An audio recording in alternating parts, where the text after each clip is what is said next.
Como nos estaba... Bien, después del descanso, en el descanso vamos a mirar, después del descanso, a una llamada para los que no han estado presentes en esta parte. ¿Ya? Ahora sí. Damos inicio entonces a la clase. Nos habíamos quedado en la clase de... estábamos viendo el libro de Moisés. El libro de Isaías, perdón. Isaías. Pensando en Pentateuco. En el prototipo de Isaías. El proto-Isaías. Proto Isaías, sí. Sí, son 3 momentos, ¿no? 3 momentos de composición que los biblistas han encontrado en el texto de Isaías. ¿Cómo se llaman? Proto-Isaías, Deutero-Isaías y Trito-Isaías. Ajá, así es. Entonces tenemos nosotros 3 momentos. Ahí está. De esos 3 momentos tenemos acá estos momentos, cada uno señalado por etapas, ¿no? Por los años. Muy bien. También habíamos señalado algo sobre el texto. Vamos a mirar un poquito más algunos detalles del texto, ¿no? Pues vamos a orar ahora. Padre bendito, gracias te damos. Queremos, Señor, guiarnos por ti y poner la clase en tus manos. Sí, Señor. Tu bendición, Señor, sea en medio de nosotros y podamos asumir, Señor, toda la enseñanza que estos libros nos dan con respecto al mensaje profético. Gracias, Señor, en el nombre de Jesús. Amén. Bien, hablando justamente del mensaje profético, ¿cómo han visto ustedes los que algunos han hecho el escrito y la lectura del libro, ¿no? De José Sicre, ¿no? ¿Cómo han visto este libro? ¿Alguna novedad? ¿Alguna cosa que hayan encontrado? ¿No? ¿Alguien quiera participar? Sí, pastor, por ejemplo, en el Antiguo Testamento, cuando definían al profeta, también lo definían como una persona que practicaba la adivinación, el oráculo. Eso era en general. Ajá, ¿no? Ellos, había ese concepto también de profeta, pero no. Claro, era el Naví, estaba mezclado. Y estamos hablando no de Israel, sino de todas las culturas semitas, ¿no? Exacto, o sea, las culturas semitas decían pues, que un profeta era un vidente, una persona que practicaba la adivinación, el oráculo.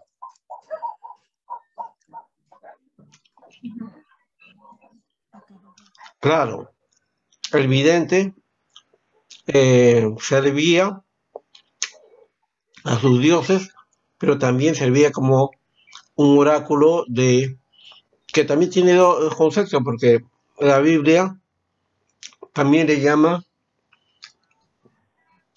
es otra referente también de paso cuando habla, dice profecía de Jehová, ¿no? O palabra de Jehová. Entonces también se le dice también oráculo de Yahvé, ¿no? Los dos tienen la misma connotación. Jeremías con Isaías y Ezequiel, pastor. A ver. A ver, cita.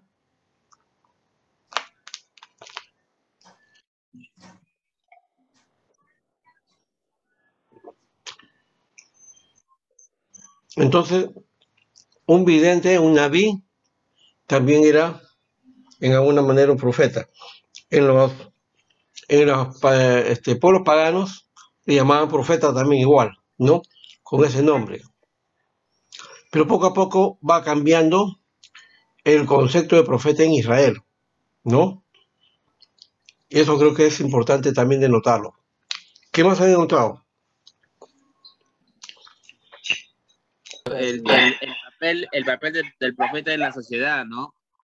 Que tenía que tener un aspecto sociológico sobre el movimiento, sobre la gente, ¿no? Ya. ¿No? Que un profeta tenía que estar metido en la sociedad, ¿no? Que era importante, ¿no? Para centrar el tema de la palabra de Dios, ¿no? O hablando en general con los profetas de otro lado, ¿no? Claro. Dentro de la sociedad.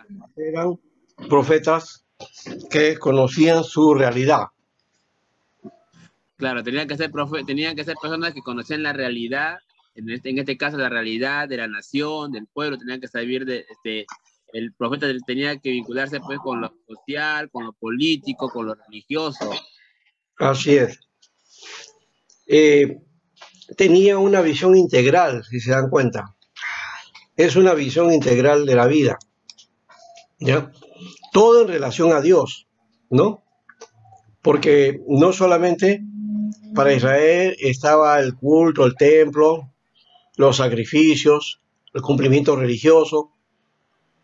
Ellos cayeron en una manera bajo ese criterio.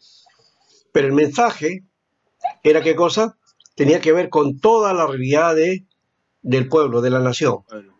Entonces los hombres de Dios tenían que estar al día en todos los acontecimientos, ¿no? Los acontecimientos mundiales, mirar a la sociedad, ¿no? Analizar los aspectos políticos, religiosos, ¿ya? Sociales,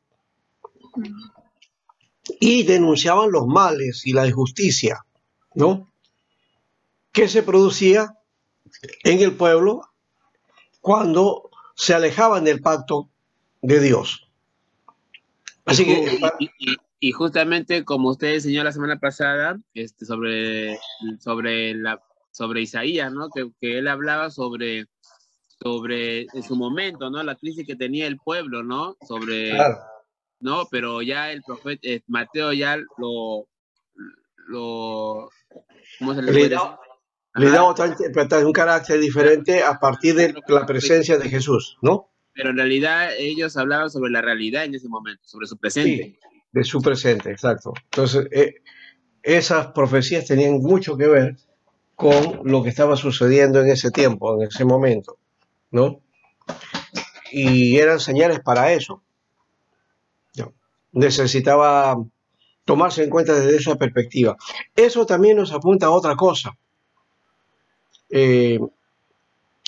Nuestra concepción del pastorado, por ejemplo, hoy día es más de corte eclesial, es decir, todo lo que hace la iglesia, ¿no?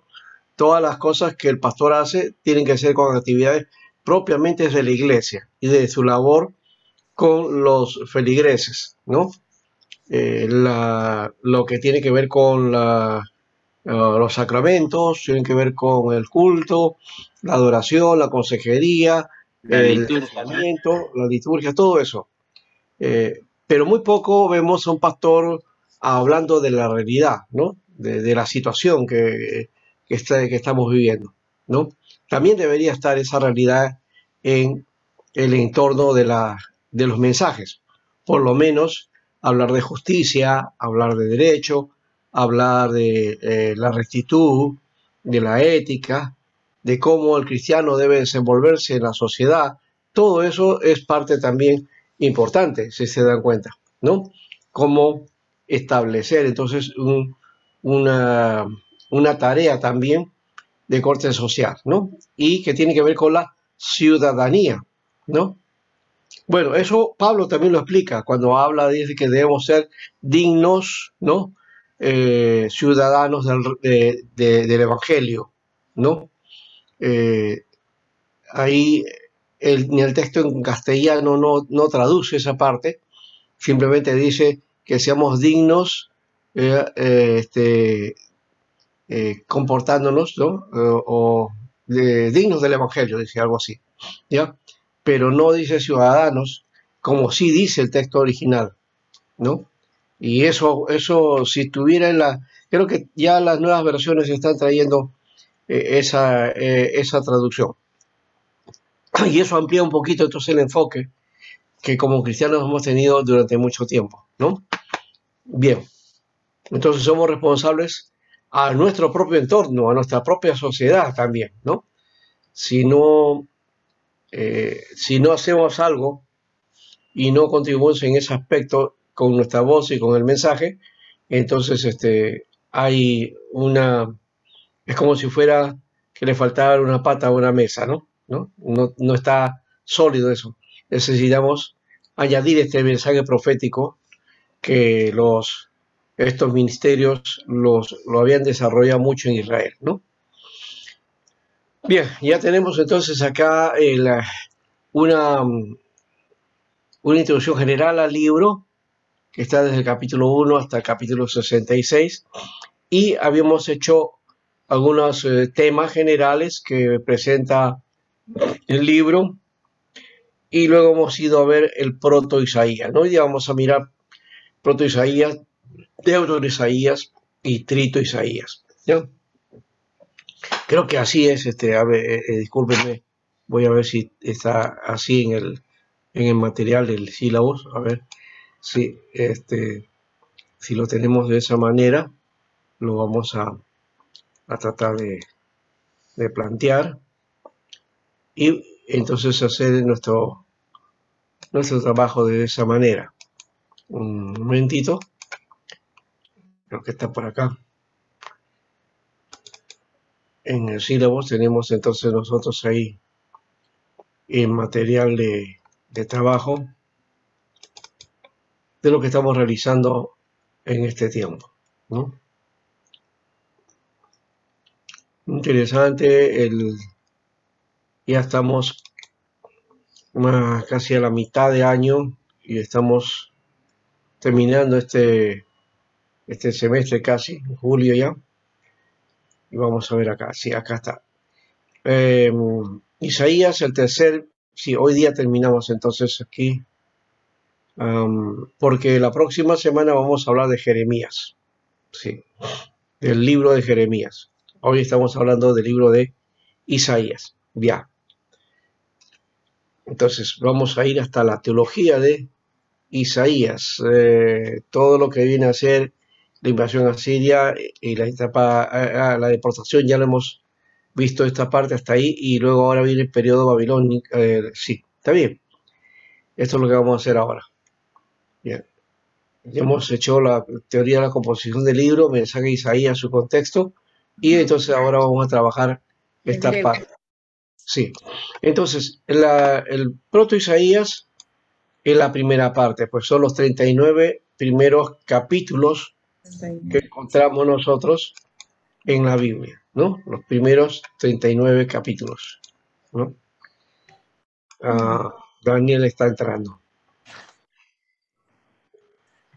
Estos son propios de Isaías, como está dentro del tiempo de Isaías, ¿no? Acá miramos, ¿no? Es el contexto histórico del siglo 8 antes de Cristo en Jerusalén, así que es la época del profeta, ¿no?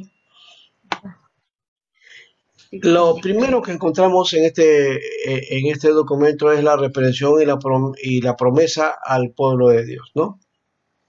Una reprensión de parte de Dios, y sobre todo no es una reprensión así nomás, en realidad es una convocatoria a un juicio. Así empieza el libro de Isaías, ¿no? Es la convocatoria a un juicio. ¿A quién va a juzgar? A su propio pueblo, ¿no? Eso llama la atención cuando algunos, por ejemplo, dicen que la iglesia no pasará la gran tribulación porque Dios protege a su pueblo. Y entonces, ¿por qué no hizo eso, Señor, con Israel? ¿No? Bueno, a Israel le cayó, pues, y le cayó fuerte, ¿no? Dice aquí en el texto, cuando empieza Isaías describiendo esto, de la visión que él tuvo, ¿ya? Y que esa visión la tuvo en épocas de, de varios reyes que estaban en Judá. Y voy a leer eso, el capítulo 1, versículo 1 dice: visión de Isaías, hijo de Amós, la cual vio acerca de Judá y Jerusalén en días de Usías, Jotam, Acaz y Ezequías, reyes de Judá. Aquí está hablando entonces del ministerio de Isaías, ¿no? Que se da desde Usías hasta Ezequías, que son más o menos unos 40 años, algo así es, ¿ya? Visión acerca de la realidad, considerando una gran visión, ¿no? Que presenta al pueblo de Dios, ¿ya? y que tiene que ver con el pasado y el futuro, ¿no? Isaías predice entonces, ¿no? En el reino del sur, es decir, en Judá, ¿ya? Pero también anuncia Jerusalén, en la capital, anuncia también entonces el mensaje de Dios, ¿no?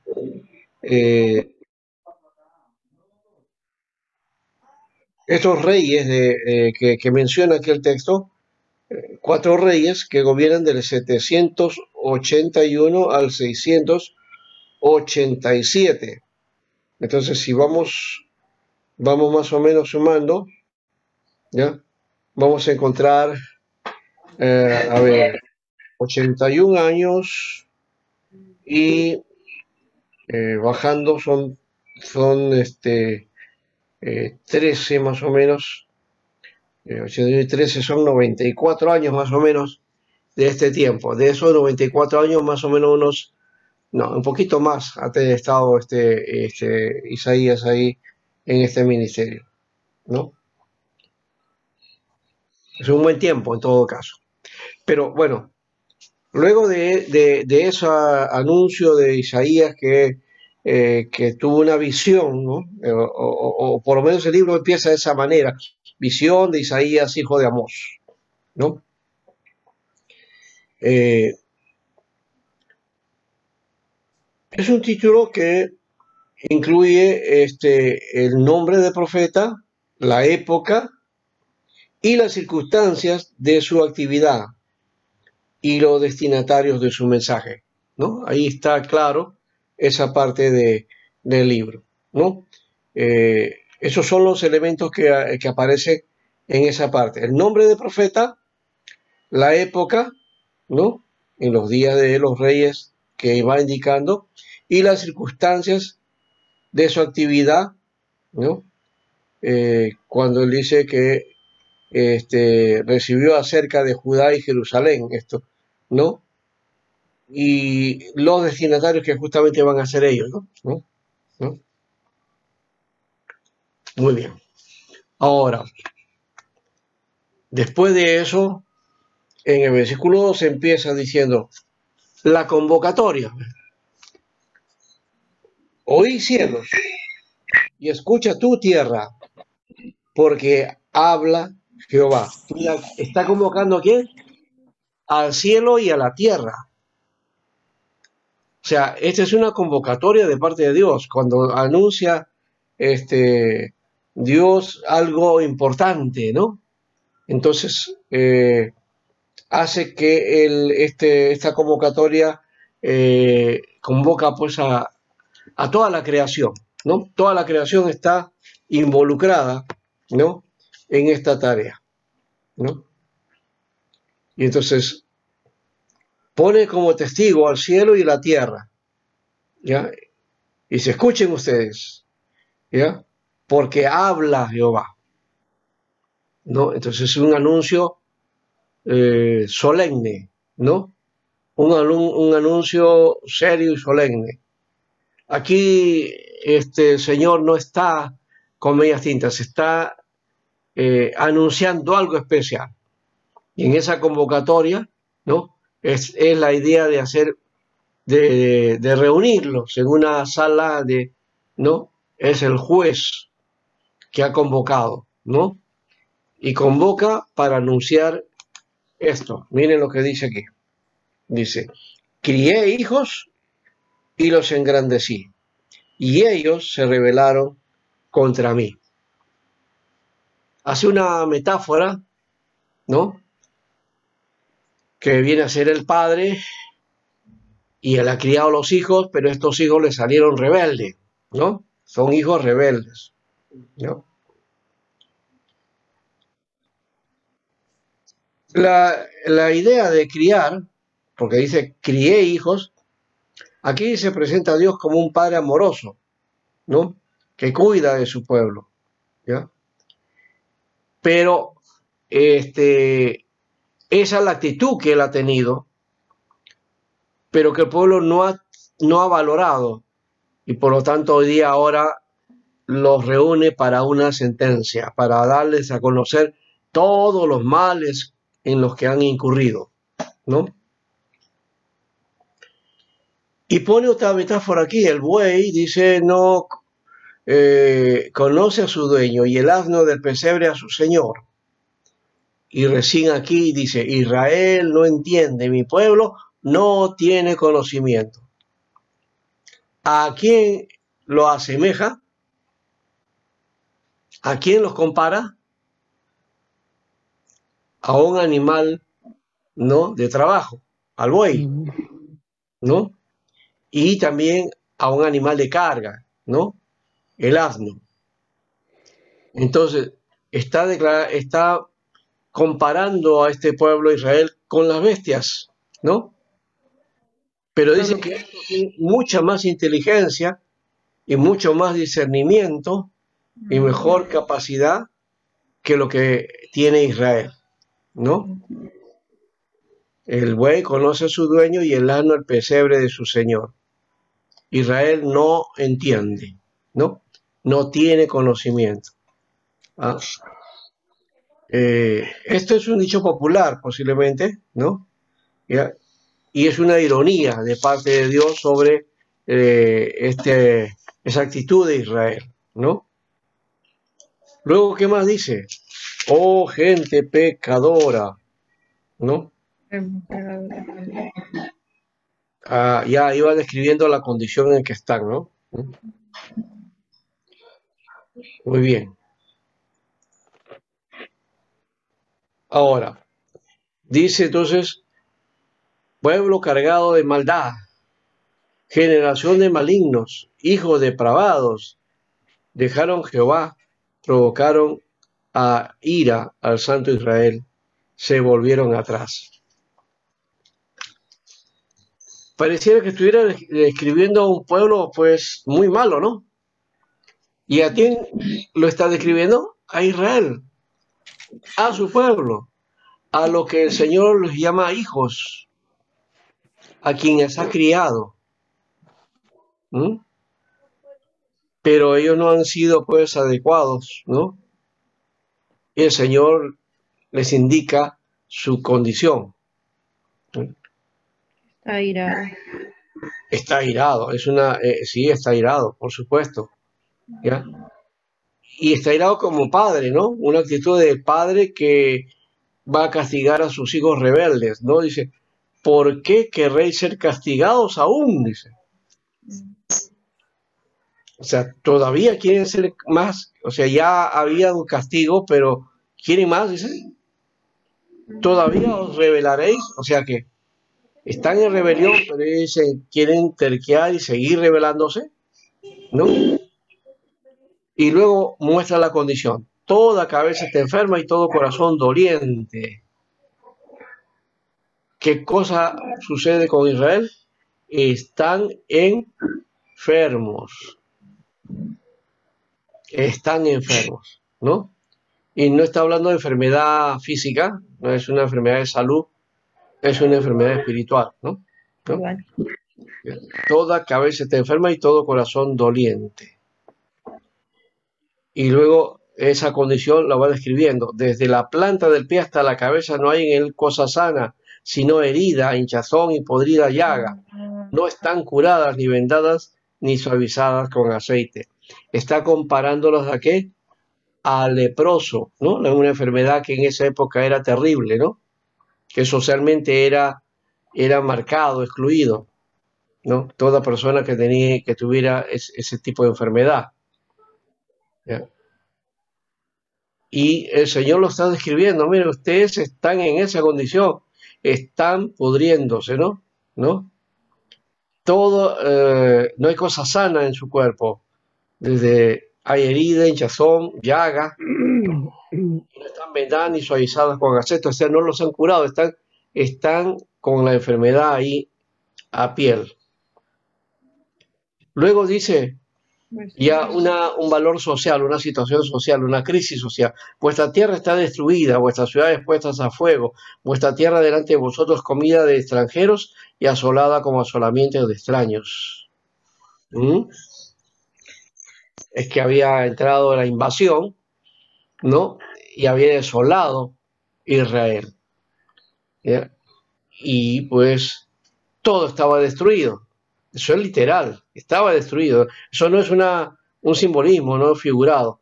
En realidad las ciudades estaban destruidas, ¿no? Ahora, esto se parece un poco a lo que ocurrió en la pandemia, ¿no? Y después de la pandemia, la guerra. Y ahora de la guerra, una crisis de hambre a nivel mundial que nos está amenazando ya. Y los gobiernos de nuestras naciones no están haciendo mucho. Algunos ya se están pertrechando de alguna manera y tratando de salvar lo que se puede. Pero todo apunta a que se va a cumplir el augurio de que va a venir un momento difícil al mundo y a nuestra nación también. No va a haber comida, no va a haber alimentos. La situación está difícil, pastor. Sí, La gente se está quejando ahora y sí, hay una situación difícil en estos momentos. exacto. Pero no es por este gobierno, o sea, sí hay una desidia, hay un mal gobierno, pero lo que está sucediendo no es por el gobierno, es porque es una crisis mundial y que de todas maneras va a afectar. Así el gobierno indique que o haga algo o decida tratar de paliar el asunto, igual va a afectar, ¿ya? El asunto es tratar de que por lo menos sea menos doloroso, ¿no? ¿No? Y eso sí es un problema, ¿ya? Porque ni el Ejecutivo ni el Congreso hace nada, ¿no? Entonces estamos un poco abandonados en ese aspecto. Pero acá también en Israel estaba ocurriendo casi lo mismo. Los reyes también hacían lo que da gana, el pueblo por otro lado, y había rebeldía, y entonces venía toda esta situación y la presión de esa nación, ¿no?, poderosa que invadió Asiria, que invadió Israel, ¿no?, y que destruyó las ciudades, ¿no? Y que dice el versículo 8, dice que la hija de Sión quedó como enramada en viña y como cabaña en melonar, como ciudad asolada. Cuando dice como enramada en viña, es como cuando ocurre esto, yo no lo sabía, lo conocí de un pastor que dice que él trabajó en un viñedo, ¿no? Que cuando se siembra al viñedo, entonces salen las ramas y van comenzando a salir los brotes, ¿no? Pero, ¿qué hace? En un momento viene y la orden de cortar, ¿no?, las ramas y dejarlo solamente esqueleto, Sí. ¿no? ¿No? Lo dejan puro esqueleto, ¿ya? Si no, no produce. Si no, no puede producir, claro. Y ese, dejarlo así esqueleto, cuando uno mira el lugar, parece una desolación, ¿no? ¿No? Parece todo desolado. Bueno, esa es la condición en que está la hija de Sión. Acá dice, como enramada en viña, ¿no? Desolada, sin fruto, ¿no? La hija de Sión entonces es, aquí habla del pecado del pueblo, gente pecadora, ¿no?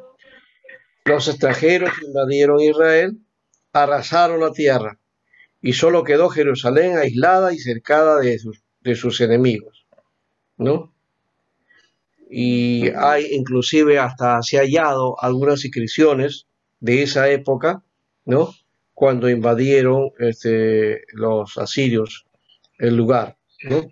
Y que narran que en el año 701 los asirios invadieron Judá y destruyeron 46 ciudades fortificadas. Quedaron solo Jerusalén, hija de Sión.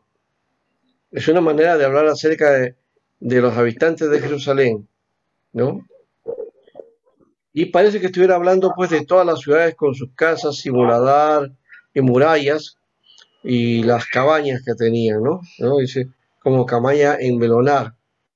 En el tiempo los agricultores se quedaban en tiendas y cabañas levantadas en medio de las plantaciones para proteger del ataque de animales y ladrones. Estaban en cabañas en Belonar, estaban en el campo, ¿no? Y esa idea de la hija de Sión que había quedado es la única, es como esa viña que queda desolada, pero para que luego salgan los brotes finales, ¿no? Ahora dice, si Jehová no nos hubiera dejado un resto pequeño, y tomen en cuenta ese aspecto, ¿no? El resto pequeño. En otra parte de la Biblia aparece, le llama, a ver si no remanente, ¿no? O remanente. El remanente. Acá le llama resto pequeño. ¿Y qué es un remanente? Es un resto pequeño, pues, ¿no? El remanente es lo que queda, ¿no? Aquello que ha subsistido, ¿no? Entonces, si no hubiera sido por eso, dice, como Sodoma fuéramos y semejantes a Gomorra. Ahora Isaías aquí está hablando de la semejanza, pero pasa en el siguiente versículo a decir, príncipe de Sodoma, oí la palabra de Jehová y escuchen la ley de nuestro Dios, pueblo de Gomorra. Ya no dicen entonces, ustedes, nosotros seríamos como Sodoma y Gomorra, sino que el profeta dice, sí, ustedes son Sodoma y Gomorra, ¿no? Y los llama de esa manera. Y luego entonces pasa a la interpelación. Miren las preguntas. ¿Para qué me sirve, dice Jehová, la multitud de vuestros sacrificios? Los sacrificios, ¿qué cosa eran? Parte ritual de las ceremonias que la ley indicaba, ¿no? Eso como cumplimiento del pacto. ¿De qué me sirven, dice, la multitud de vuestros sacrificios? Y el Señor responde, hastiado estoy de holocaustos, de carnero y de cebo de animales gordos. No quiero sangre de bueyes, ni de ovejas, ni de machos cabríos. ¡Wow! Dios que había mandado todo eso y había indicado en la ley los detalles de los sacrificios, ahora dice, ¿saben qué? Ya estoy hastiado de esto. Ya me cansé de sus sacrificios. No tienen sentido. La verdad, como decía esta hermana Aide, aquí Dios está bien airado. Recontra airado, ¿no? Totalmente airado. Pero no solamente es una ira o una furia porque se le ocurre, ¿no? Al estilo de los dioses paganos. No, no, no, no. Esta ira tiene su base, su fundamento. ¿Y cuál era? La actitud y el comportamiento de un pueblo indolente, con falta de conocimiento, y un pueblo duro de servicio, y un pueblo rebelde, ¿no?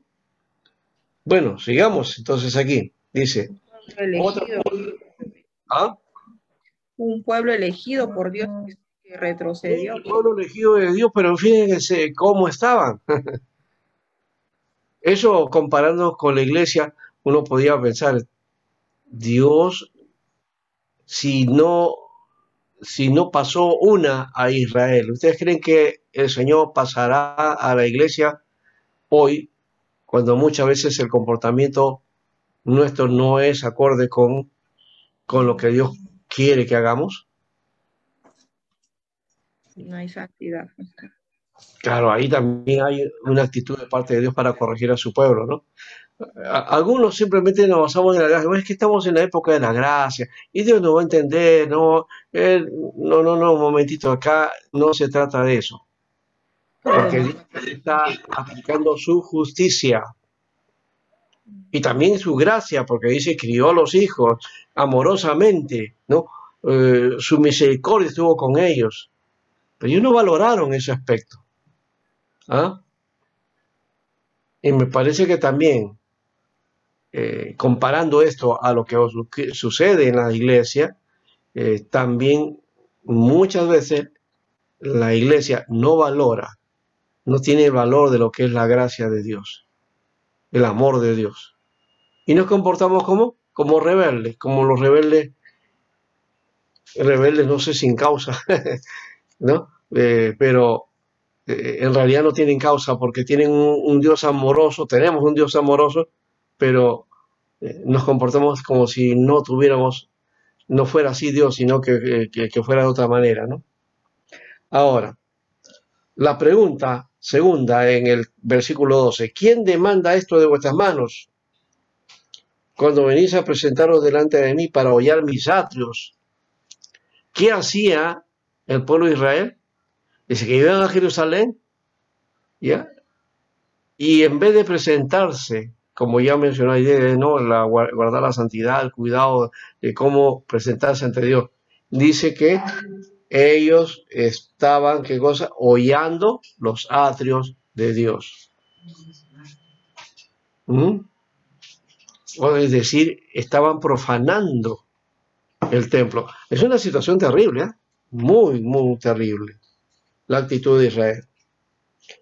Y aquí viene entonces unas demandas de parte de Dios, ¿no? Y unos imperativos fuertes. Versículo 13 dice, no me traigas más vana ofrenda. No quiero ofrendas. Hoy día más bien en las iglesias se pide mucho eso, ¿no? Sobre todo en la iglesia de prosperidad, ¿no? Todo es dinero, dinero, dinero en las iglesias de prosperidad, ¿no? Luego dice, incienso me es abominación. Las prácticas rituales, ¿no? Ya. Luna nueva y día de reposo, los días festivos. Dice, el convocar asamblea, o sea, el reunirse para el culto, dice, no lo puedo sufrir. Son iniquidad vuestras fiestas solemnes. Y de hecho que el pueblo de Israel era muy fiestero, es decir, tenían fiestas religiosas todo el año, ¿no? De la Pascua, Shabbat, el Pentecostés, o sea, el Shavuot, el Sukkot, ¿ya? En fin, todo el Yom Kippur, todas las fiestas que practicaban ahí, ¿no? Y todas alrededor de Dios.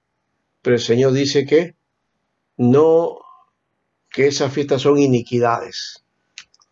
¿Qué cosa haría Israel para que esas fiestas se convirtieran en iniquidades, ¿no? ¿No? Que no había un cambio totalmente del pueblo de Israel. Claro. A veces nosotros pensamos en las fiestas pueblerinas, en las fiestas religiosas de los pueblos y cómo mezclan, ¿no?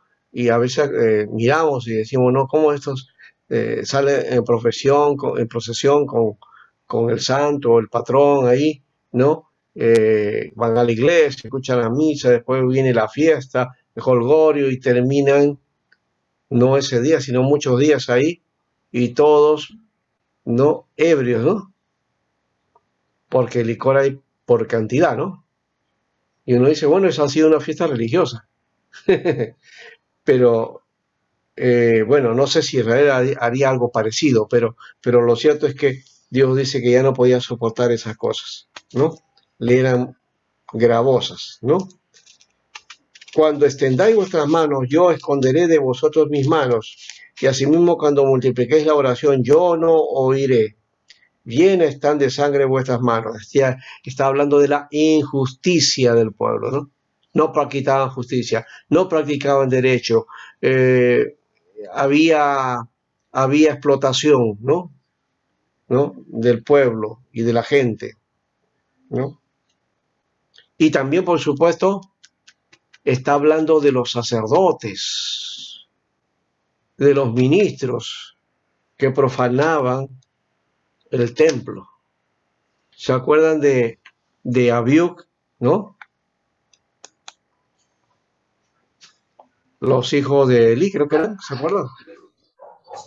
¿Ya?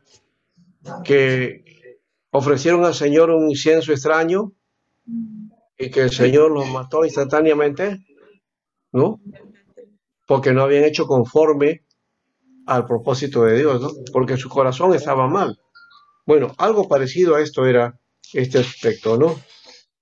Luego dice, lavaos y limpiaos, quitad la iniquidad de vuestras obras delante de mis ojos, dejad de hacer lo malo. Hay una imprecación terrible, dejen de hacer lo malo. A ver, ¿quién ha puesto la música ahí? Leila. Ya.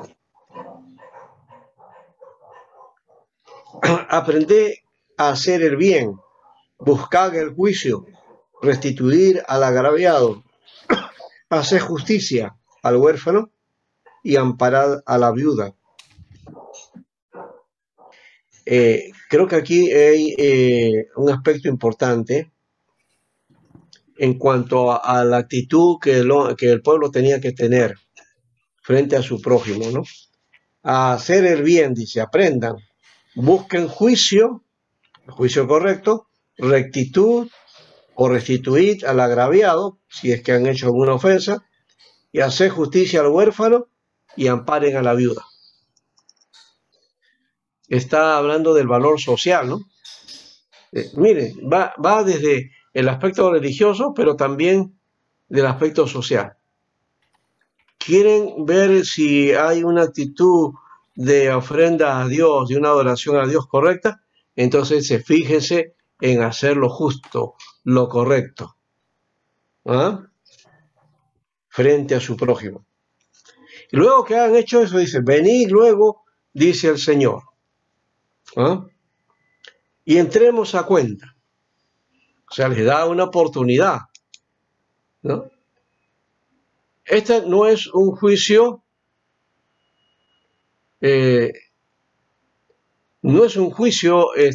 para condenarlos realmente, sino para llamar a su pueblo a la reflexión. Está poniendo ya lo último, porque ya ese pueblo se había desvariado, ¿no?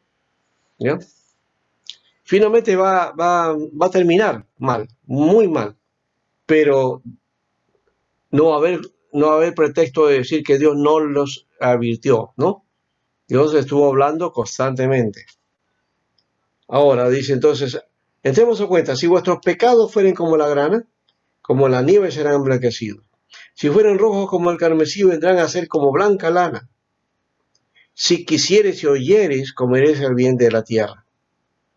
Si no quisieres y fueres rebeldes, seréis consumido a espada, porque la boca de Jehová lo ha dicho. ¿Y qué pasó? No oyeron, no quisieron, fueron rebeldes y fueron consumidos a espada. Eso fue. No oyeron o no hicieron caso a este llamado, ¿no? Y luego el versículo 21 sigue, ¿no? El juicio y redención de Jerusalén. Acá dice, ¿cómo te has convertido en ramera, oh ciudad fiel? Mire, la llama ramera. Llena estuvo de justicia, en ella habitó la equidad, pero ahora los homicidas. Tu plata se ha convertido en escoria, tu vino está mezclado con agua. Tus príncipes prevaricadores y compañeros de ladrones, todos aman el soborno y van tras las recompensas. No hace justicia al huérfano, ni llega a ellos la causa de la viuda. No hacen del derecho, no hacen conforme al propósito de Dios, ¿no? Ahora, Esta actitud de predicadores, de ladrones y que aman el soborno, ¿no? Y que no hacen justicia, habla de la corrupción. Miren, acá esta palabra de la corrupción está acá en el texto de la Biblia. Isaías está hablando de la corrupción de su pueblo. Se corrompió, ¿no? Y hoy en nuestro país estamos viviendo una corrupción galopante, terrible. No sabemos quién dice la verdad, quién dice la mentira. Se echa la culpa y se mancha a cualquiera como si nada. Y se le saca delitos de la manga por ahí, sin pruebas, sin nada, ¿no? A cualquiera hoy día puede ser acusado de cualquier cosa, ¿no? Y si no está firme, puede ir adentro, ¿no? Y siendo inocente, sin haber cometido ninguna falta, pero así estamos hoy día. ¿Por qué? Porque la corrupción ha marcado tanto que los corruptos corrompen a los demás o manchan a todos, ¿no? ¿Para qué? Para que no se vean a los verdaderos corruptores, ¿no? En fin, eso es lo que está sucediendo también. Isaías lo muestra aquí, ¿no? Por tanto, dice el Señor Jehová de los ejércitos, el fuerte Israel, y dice, Ea, tomaré satisfacción de mis enemigos, me vengaré de mis adversarios, volveré mi mano contra ti y limpiaré hasta lo más puro tus escorias y quitaré tus impurezas. Restauraré tus jueces como al principio y tus consejeros como eran antes. Entonces te llamarán ciudad de justicia, ciudad fiel. Es decir, Dios ha entrado a actuar directamente para limpiar a su pueblo. Va a quitar toda la suciedad, va a quitar toda la escoria, toda la corrupción, ¿no? Y va a levantar entonces a su pueblo, ¿no? Sión será rescatada con juicio y los convertidos de ella con justicia. Pero los rebeldes y pecadores aún serán quebrantados, y los que dejan a Jehová serán consumidos. Entonces os avergonzarán las encinas que amasteis y os afrentarán los huertos que escogiste, porque seréis como encina a la que se le cae la hoja y como huerto al que le faltan las aguas. Y el fuerte será como estopa y lo que hizo como centella, y ambos serán encendidos juntamente y no habrá quien apague. Es decir, el Señor está hablando de una sentencia final. Los acabará a todos. ¿Qué ocurrió con Israel? El 722 a.C. fueron arrasados por completo, ¿no? Y se cumplió esta profecía, ¿no? Lastimosamente, se cumplió. Judá quedó, pero también sufrió la afrenta posteriormente, ¿no? Bueno, en el capítulo 2 está hablando del reinado de Dios, ese reinado universal. Bueno, solamente hemos estado hablando de la introducción y fíjense cómo entra Isaías a tratar con su pueblo y después cómo encontramos este mensaje, que es el mensaje más importante en el Antiguo Testamento, en el capítulo 2, con respecto al futuro, ¿no? Habla de una paz universal, cuyo centro es el reconocimiento de Dios por parte de todos, ¿no? Es un anuncio que está en otros profetas también, ¿no? Dios reinando, ¿no? Dios reinando de una manera total, ¿no? El reinado universal, ¿no? De una manera visible, ¿no? Ahora, bien, luego vienen los juicios para Judá y Jerusalén, pero también está marcado siempre el futuro glorioso. O sea, hay una esperanza siempre. La esperanza no se acaba, ¿no? Ya hemos visto que en el capítulo 6 hay ahí el llamado propiamente de Isaías, que él lo toma como un recuento. En el versículo 1 del capítulo 6, él dice, en el año en que murió el rey Usías, vi yo al Señor sentado sobre un trono alto y sublime. Él estaba sirviendo a Usías, posiblemente era así. Algunos dicen que Isaías puede haber sido familia de los reyes, ¿no? Era de la nobleza, ¿no? Y servidor también, por supuesto, de estos reyes. y para él Usías era su gloria, ¿no? Y lo muestra, dice, en el año en que murió Usías, yo vi al Señor. Muere Usías y el Señor se le revela a Isaías. Mientras estaba Usías ahí, parece que no había una revelación de Dios en Isaías.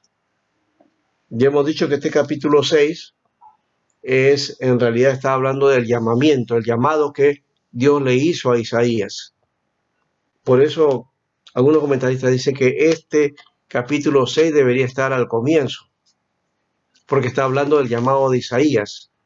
La visión que aparece en capítulo 1 ya es una visión cuando Dios se le revela a Isaías. Pero él ya había visto al Señor, ¿no?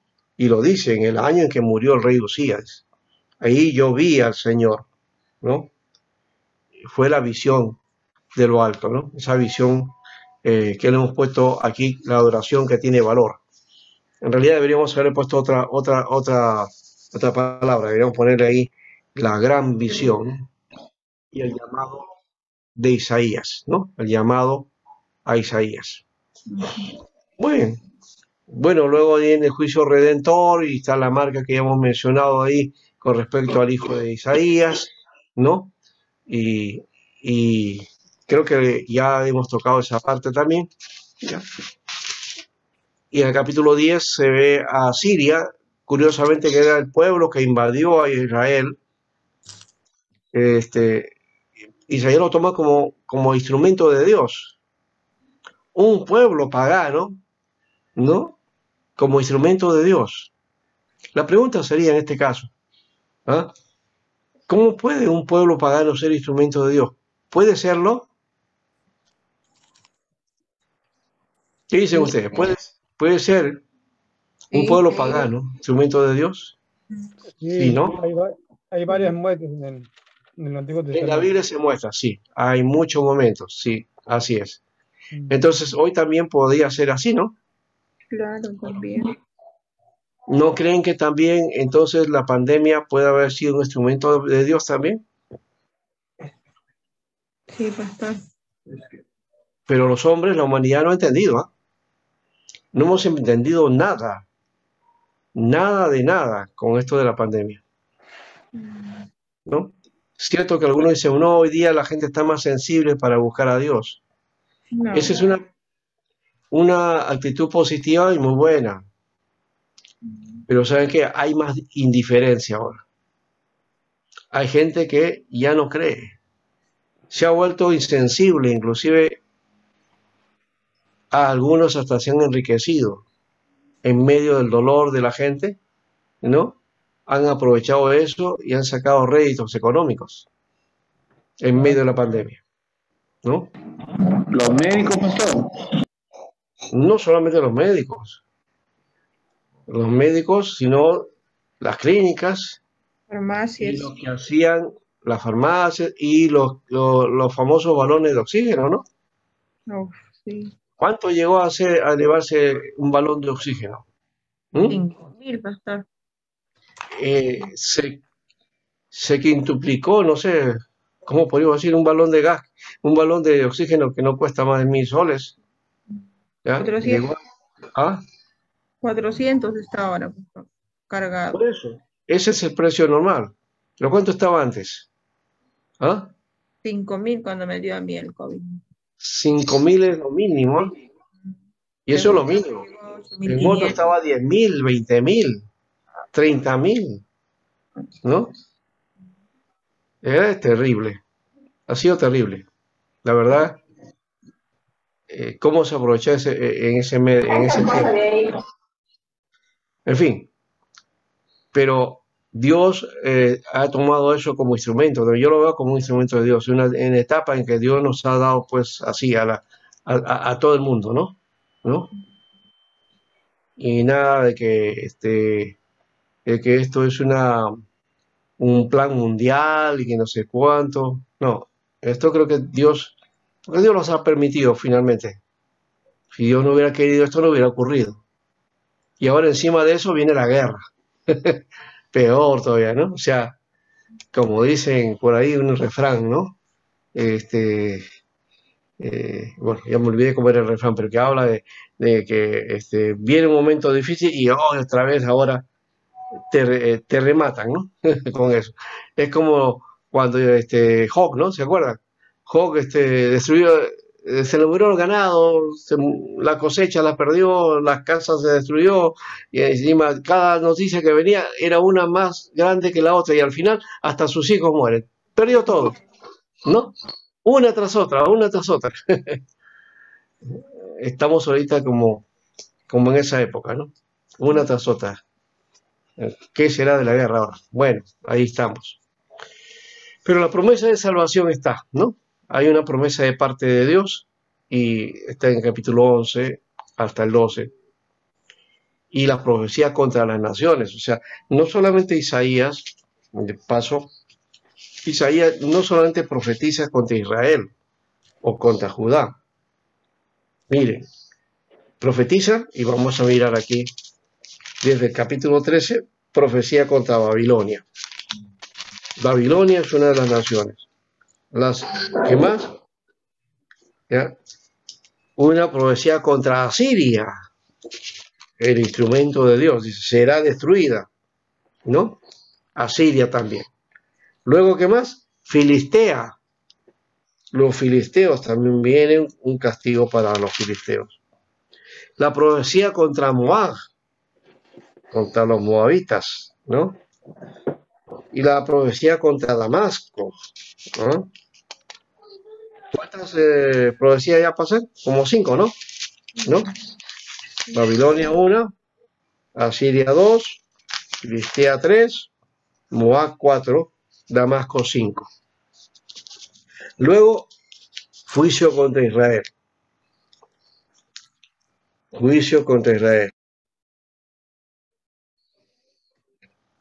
Recuerden que había en capítulo 1, todavía quedó ahí en veremos cómo va a quedar Israel. Pues acá habla de esa destrucción. También profecía sobre Etiopía, sobre Egipto, ¿no? La profecía sobre la conquista de Egipto y de Etiopía por Asiria, ¿ya? Profecía contra Duma, profecía contra Arabia, profecía sobre Tiro, en fin, hay muchas naciones que están involucradas aquí. Es un anuncio, de alguna manera podríamos decir, universal, ¿no? El juicio universal de Dios. Son profecías para estas naciones que tuvieron su situación difícil, sus injusticias y sus males, que Dios va a castigar también, ¿no? Muy bien. Luego viene entonces la gratitud y alabanza por la salvación, ¿no? Encontramos ahí cánticos de confianza en la protección de Jehová, la liberación y regreso de Israel, ¿no? Y todo lo que corresponde ahí. Y finalmente, este libro termina, o esta parte del libro, termina con la invasión a Siria y, por supuesto, la profecía cumplida, ¿no? Lo que se estaba diciendo desde el capítulo 1 va a cumplirse totalmente, ¿no? Hasta el capítulo 39. Muy bien, hasta ahí terminamos esa parte del proto Isaías. ¿Algo que comentar aquí?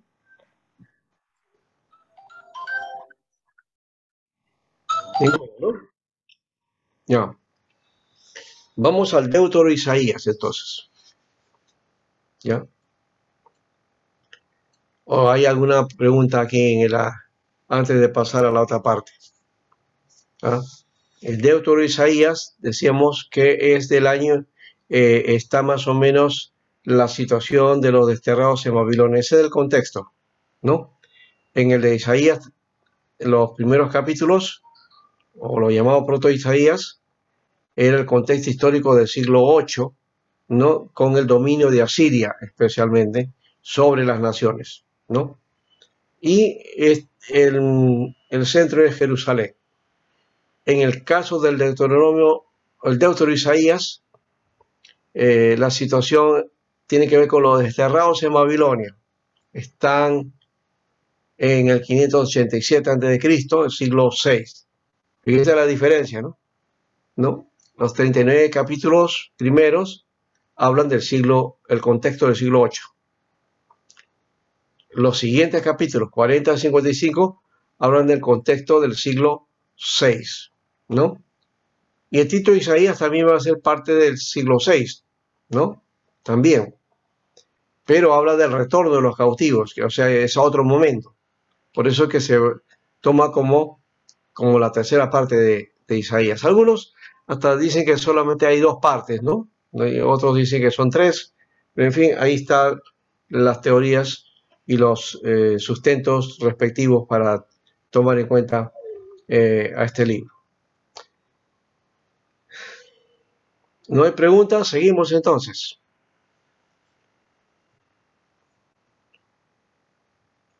Aquí encontramos entonces lo primero, hemos dividido este documento en 19 partes, ¿no? ¿El anterior cuánto eran? Eran 11, ¿no? 11. Ya. Ajá. Ahora vamos a mirar entonces 19 partes. Vamos a ver si hacemos las 10 primeras, luego descansamos y seguimos adelante, ¿no?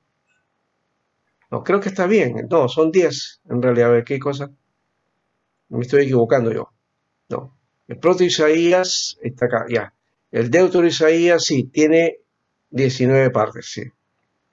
Está bien. Entonces, la primera parte, entonces, los 10 primeros puntos de la división que estamos anunciando acá. Las palabras, la número 1 es las palabras generadoras del mensaje del segundo Isaías. También se le conoce así como el segundo Isaías o el deutero Isaías.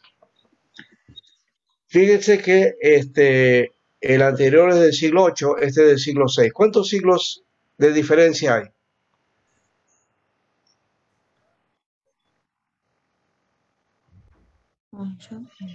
Sí. 2 siglos. Son casi 2 siglos, ¿no? Casi 2 siglos de diferencia. Si usted suma 6, el siglo VI más 2 serían 8. Y cae exactamente al siglo VIII. O sea, hay un espacio que es imposible tomar ahí y decir que Isaías estuvo hasta esta época, ¿no? Porque de hecho no podía vivir tanto tiempo. Nadie vive 200 años, ni 150 años, ¿no?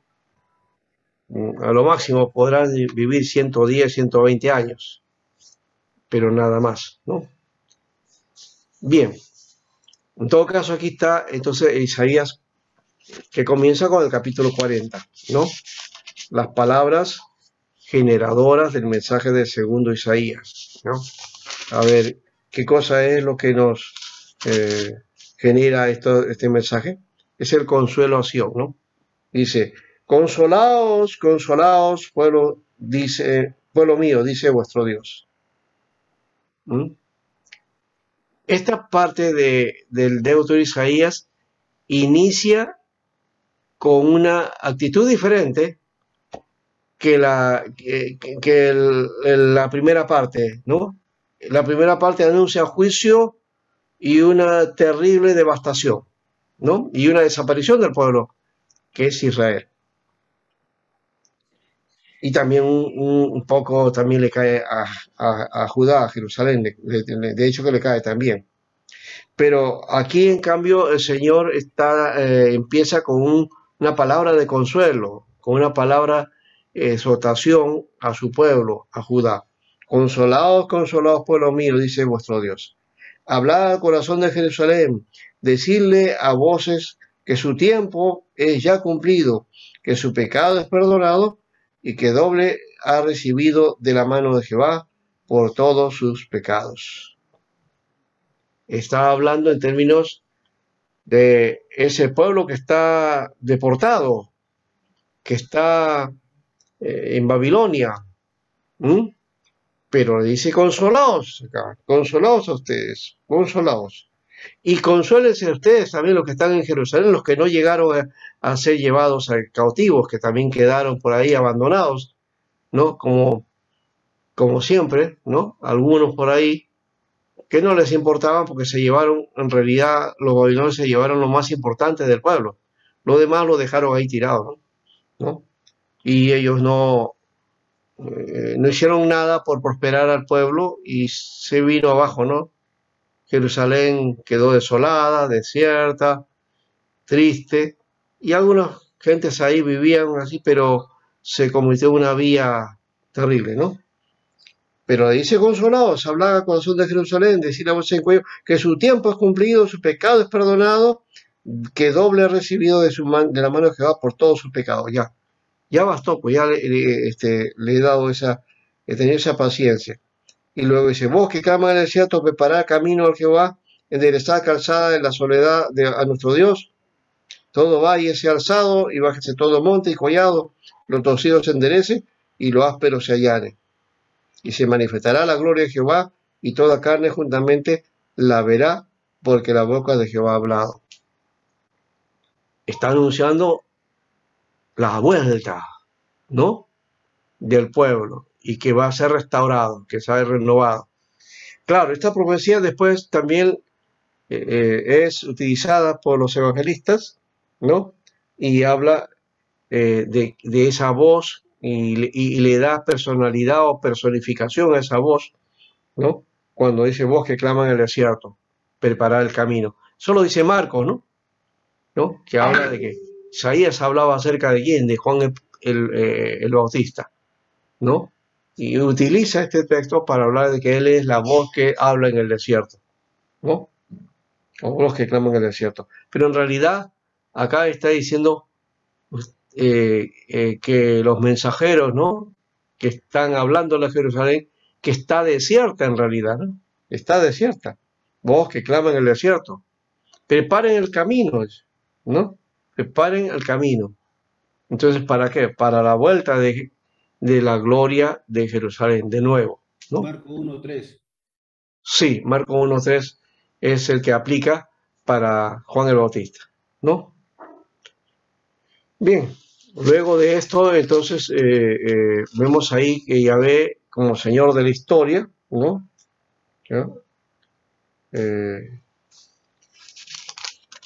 Aquí habla de la seguridad de Dios para con Israel, el Dios incomparable, ¿cierto? Y el 41 dice, escúchame, costas, y esfuércense los pueblos, acérquense y entonces hablen.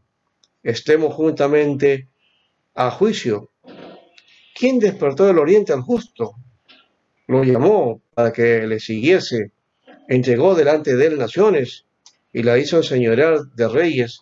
Y los entregó a su espada como polvo, como jarasca, con que su arco arrebata. Los siguió paso en paz por el camino, por donde sus pies nunca habían entrado. ¿Quién hizo y realizó esto? ¿Quién llama a las generaciones desde el principio? Yo, Jehová el primero, y yo mismo con los postreros. Las costas vieron y tuvieron temor. Los confines de la tierra se espantaron, se congregaron y vinieron. Cada cual ayudó a su vecino y su hermano dijo, esfuérzate. El carpintero animó al platero y el que alisaba con martillo al que batía en el yunque diciendo, buena está la soldadura, lo afirmó con clavos para que no se moviese.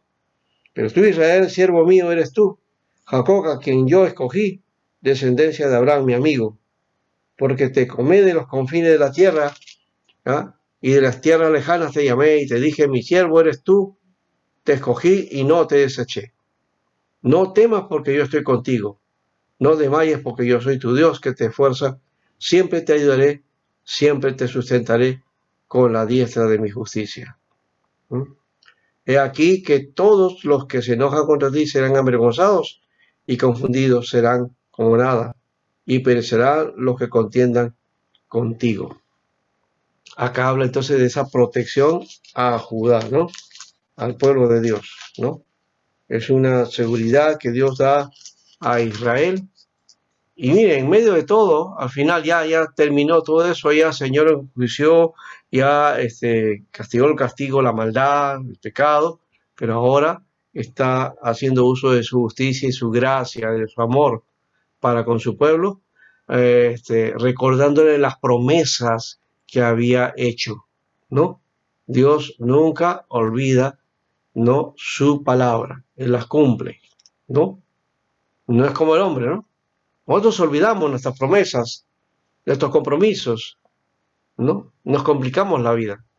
Pero Dios no.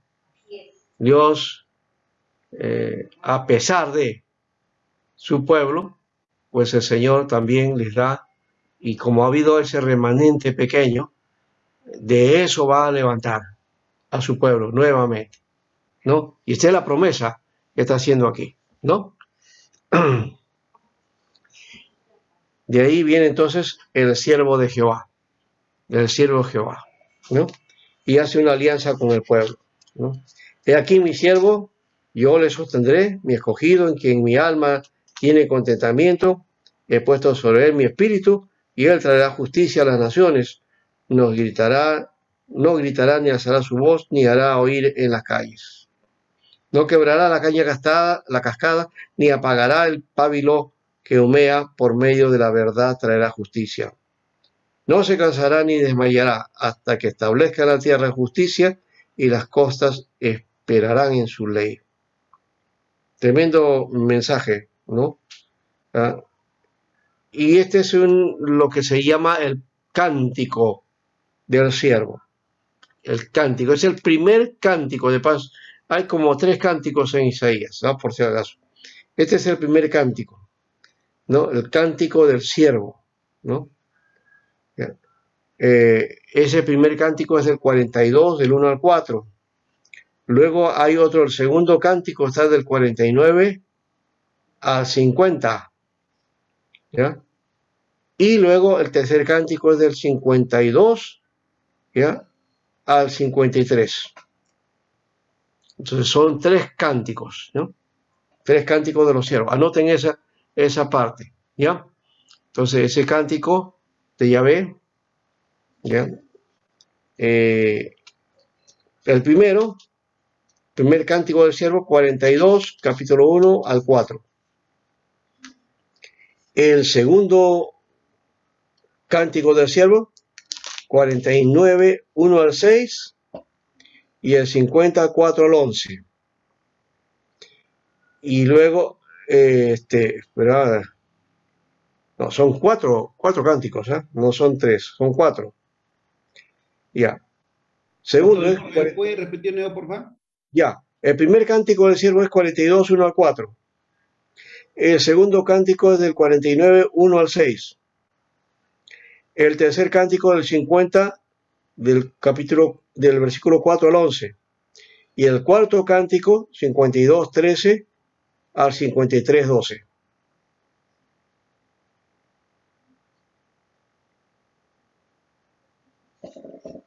Bien. 4 cánticos entonces, ¿ya? Lo voy a repetir. Primer cántico, capítulo 42, 1 al 4. Segundo cántico, 49, 1 al 6. Tercer cántico, 50, del 4 al 11. Y el cuarto cántico, 52, 13 al 53, 12.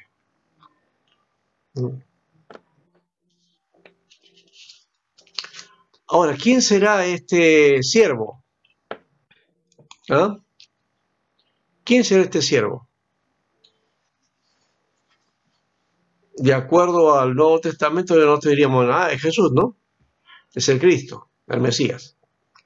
Pero si uno lee solamente desde la perspectiva de Isaías, y en este caso del Deutero Isaías, ¿no?, ahí vamos a encontrar que la identidad de este siervo no está bien definida. A veces parece ser todo el pueblo. A veces parece ser una persona en medio del pueblo. Ahora, si es una persona, ¿quién será? ¿Podría ser el propio profeta? Bueno, y Isaías ya no vivía en esa época, ¿no? Según el Nuevo Testamento, lo que estos pasajes dicen que el siervo se cumple en Jesucristo, es lo que habíamos mencionado, ¿no? ¿Ya? Pero aquí vemos entonces que está esa ambigüedad, ¿no? Por eso que Israel, cuando habla del siervo, y de paso también aquí está el siervo sufriente, ¿no? Que es el último, ¿no?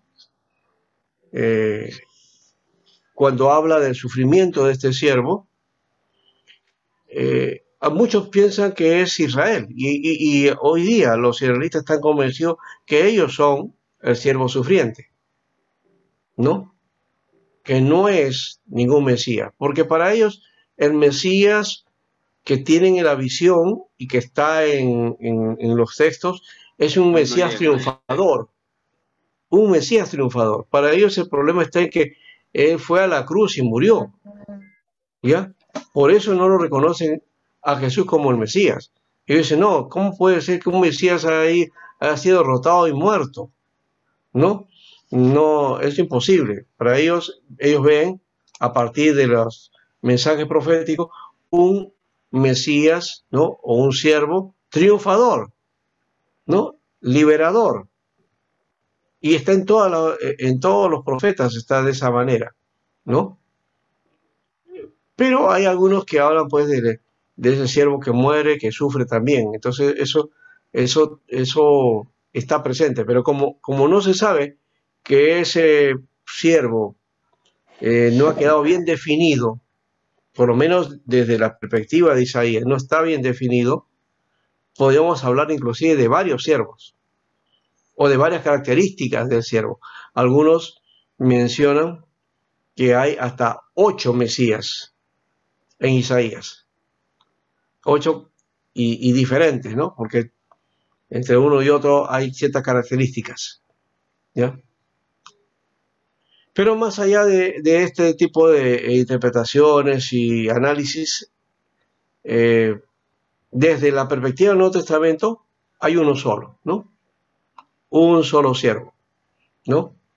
Y todos se le atribuimos a Jesús como el siervo de Dios, ¿no? Como el Mesías. Doctor, Bueno. pero ahí en el versículo 8 dice que a otro no le dará su gloria. Ya. En el versículo 8. O sea, primero Sí. Jehová está hablando de alguien y le dice, y a otro, o sea, a ese siervo no le dará vida, a otro no le dará su gloria. No, claro, es que está hablando Jehová mismo. Él dice, no, mi gloria es mía, no se lo doy a nadie. Sí, por eso. A nadie. ¿Ya? Pero no está hablando del Mesías mismo o el siervo. ¿Ya? Es Dios que está hablando. ¿Ya?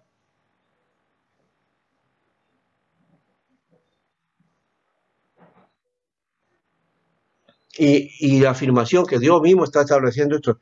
He aquí se cumplieron las cosas primeras y yo anuncio cosas nuevas. Antes que salga a la luz, yo las haré notorias. Entonces está hablando que Él es el Dios soberano y que así como ha revelado las situaciones de su pueblo, así también entonces dará a conocer todo lo demás, ¿no? A ver, voy a 5:23 de Juan. Muy bien. Por eso, y de eso voy a Juan 5, donde dice, para que todos honren al Hijo como honran al Padre.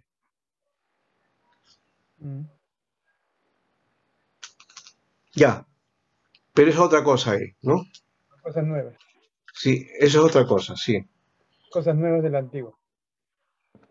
Ya, eso sí. Ahora, lo curioso del texto es que en el versículo 13, el 42, dice así, algo así.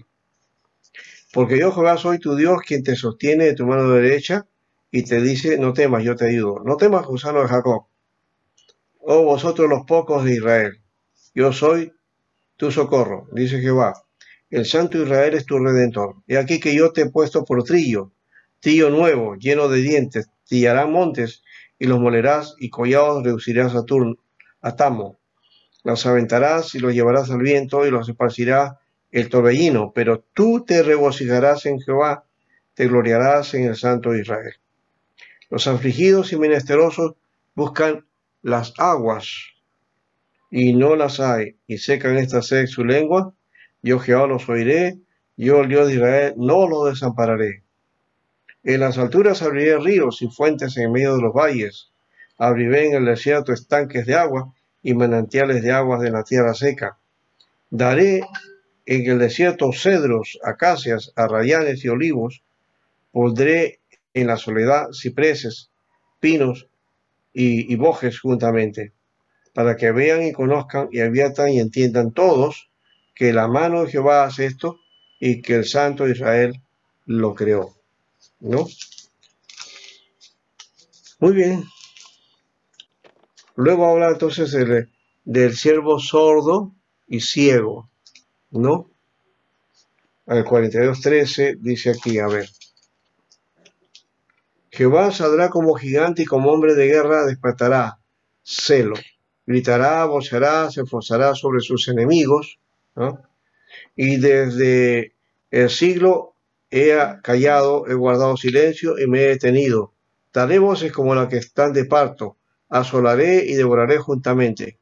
Convertiré en soledad montes y collados, haré secar toda hierba, los ríos tornaré en islas y secaré los estanques. Y guiaré a los ciegos por caminos que no sabían, los haré andar por sendas que no habían conocido, delante de ellos cambiaré las tinieblas en luz y los cabrosos en llanuras. Estas cosas las haré y no las desampararé. Serán vueltos atrás y en extremo confundidos los que confían en ídolos y dicen a las imágenes de función, vosotros sois nuestros dioses. Muy bien.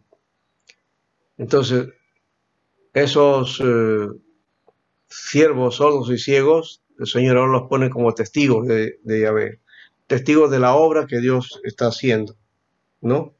Y mostrándose como que el Señor como el único redentor. 43 habla de eso. Dios como único redentor. Ese mensaje de redención, de paso, siempre he analizado esto. En el Pentateuco está mostrado a Dios como creador, pero también se muestra como redentor. Y en Isaías nos habla de ese Dios creador también que manifiesta, pero sobre todo del Dios redentor, ¿no?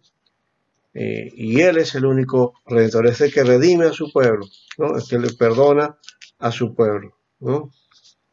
Así dice Jehová, redentor vuestro, el Santo de Israel. Por vosotros envié a Babilonia e hice descender como fugitivo a todos ellos, aún a los caldeos en las naves de que se gloriaban. Yo, Jehová, Santo vuestro, Creador de Israel, vuestro Rey. Así dice Jehová, el que abre caminos en el mar y senda en las aguas impetuosas, el que saca carros y caballos, ejércitos y fuerza. Caen juntamente para no levantarse. Fenecen como con pábilo quedan apagados. No os acordéis de las cosas pasadas, ni traigáis a memoria las cosas antiguas. He aquí que yo hago nuevas cosas, pronto saldrá la luz, ¿no la conoceréis? Otra vez abriré camino en el desierto y ríos en la soledad. Las fieras del campo me honrarán, los chacales y los pollos, los de avestruz, porque daré aguas en el desierto, ríos en la soledad, para que vea a mi pueblo, mi escogido.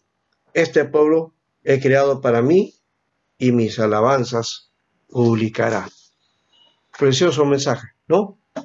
Demuestra que Dios es el Dios que obra por encima de todos nosotros, de nuestras imperfecciones, ¿no?